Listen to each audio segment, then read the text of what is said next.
guest out. Shall we do that? Yeah. He's usually clocked off by now, but he's swapping this morning. So fun. He's just hanging out with the panel instead. Please welcome Dermot O'Leary.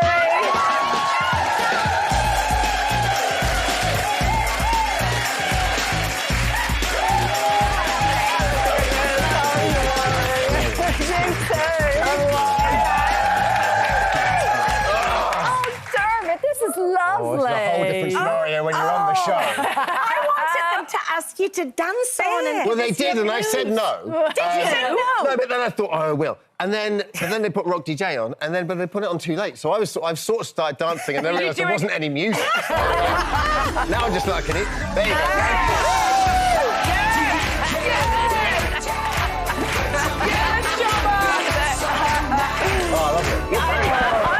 I actually love your dancing. I do. You're lucky your son's only 3. Because once your children grow up, you are never allowed to dance again, no matter what your moves are. Where's that place that you dance that you do? He tells me, like, he's 3.5, and he goes, no, Daddy. Where's that place, Dermot? Well, that's actually, that's the Maida Vale for Radio 2. So we've now moved into our lovely new studios, but that's basically the radio equivalent of Slow Horses, if anyone wants to know. It's just, there's like 2 guys on reception and then just bunkers everywhere. And that's where I've been for the last couple of months. That's why people keep going, why are you doing it next to a radiator and a recycling machine? I just thought, that's an odd kitchen. It is not quite a kitchen, yes, exactly. Right, your book, Dermot. Your 6th children's book. Yeah. Well done. I do love this because it combines your love clearly of writing, but also your love of history. Yeah. And that's why this kind of was a bit of a passion project. Well, so I've done 5 books about my cat, who's blind, and I've... You've done Toto. Unbeknownst Toto. Toto, the ninja cat. So unbeknownst... There she is. And so, I know. Toto. Oh, my God. And unbeknownst to me, I didn't know this, but turns out she is actually a member of an ancient order of international ninja cats working for Larry the Ten True story. Okay. And then my publisher said, any other ideas? And I really love my history, and I love writing through Prism of Animals. So my starting point was, what would it be like if, in the Second World War, animals were actually fighting on our behalf? And I was like, OK, so where do I go? So my favourite part of history is the Battle of Britain. So who would be fighting in the Battle of Britain? Would be the birds. So that's my starting point. And I thought, I've got a bird called Linus who signs up to be in the RBF, the Royal Bird Force. I like it. I like that you adjusted it for... Right? Yeah. Who comes over and they basically... all he wants to do is fly with the peregrine falcons because they're the fastest. But they won't have him because they're kind of blue bloods. And so he ends up in this kind of misfit squadron of a magpie who thieves everything, an owl who won't get out of bed before 9 o'clock in the evening. Oh, that's what I'm married to. Well, Robbie, yeah. And he ends up sort of changing the face of the war. What bird is it? It's a swift. Oh. Now, Swift is very popular at the moment. Taylor Swift's got a new album out. Have you heard it, Denise? I wasn't aware she had an album out at all. I haven't heard anything about it. Why? This is a really nice chat. It's now gone really awkward. No, we'll get back to it. I'm literally in the middle of it. Anyway, I wish her all the best. Aside of that, though, we were chatting about men. I love that loose woman. It's just so... just like, you just go from there and think, oh, she's nice, and then suddenly, oh, my God, we're, like, absolutely just, like, shut the kitchen sink. We'll tell you later. But what is it about men and history? I don't know if I've met some really brilliant female historians, but you are right. Do you want to ask Dermot the question that you said? Oh, yeah. How often do you think of the Roman Empire? Never. Oh, come on. See? Well, I mean, now a lot, because you're asking me. But the Second World War has always been my sweet spot, but largely because it's in living memory, and because my family are Irish, we weren't part of it. So there's always... So it's a little bit remote for me as well, but I grew up in Colchester, and I don't know if anyone knows that part of the world. Yeah.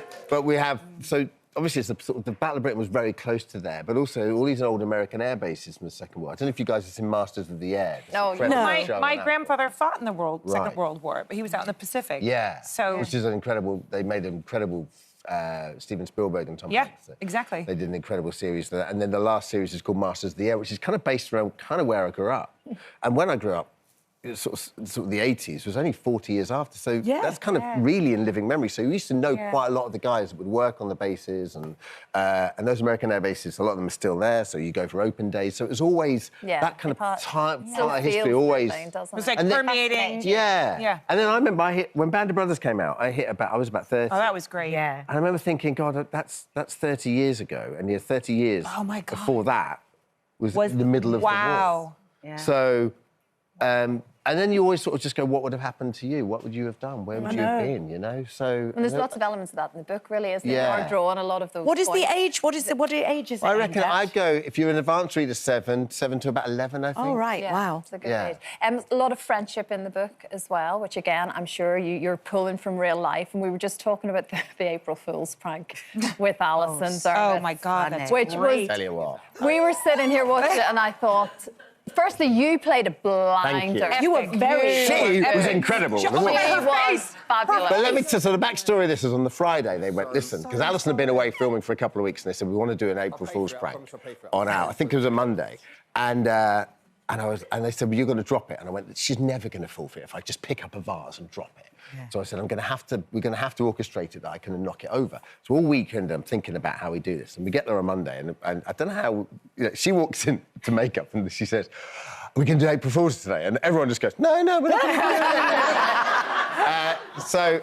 it. So I went up early and we had all this, so she couldn't see it, and the lady was like purely in character. And we had Dan Hatfield, who's like our antiques expert, down the line, literally in Austin. He was at an antiques fair. Wonderful. But everyone's like starts piling it on. So Dan starts going, this is amazing. There's only 2 in the world. The other one's in the Guggenheim. And I'm like, oh my God. And then the lady's so good, but every time I get close to it, she's like, please step back. And I'm looking at her going, I have to get close to it so I can knock it over. And then in my ear they're going, you've only got a minute left, you've got to do it now. It's so stressful. And my wife's a drama director, Dee, yeah? And so and during the weekend, we were talking about it, and she just said to me, if you look like you're going to crack, just put your hand over your mouth. And I'm like, the best thing ever. I spent my life just doing that. The woman was so good. So then when I sort of accidentally turned... And... You did. Dermot, you'll understand. They're telling me to shoosh in my ear. Oh, no. Wings of Glory. It's a beautiful book. It's Thank so you, much guys. fun. Really it's out now. Thanks so much, Dermot. I don't know enough time.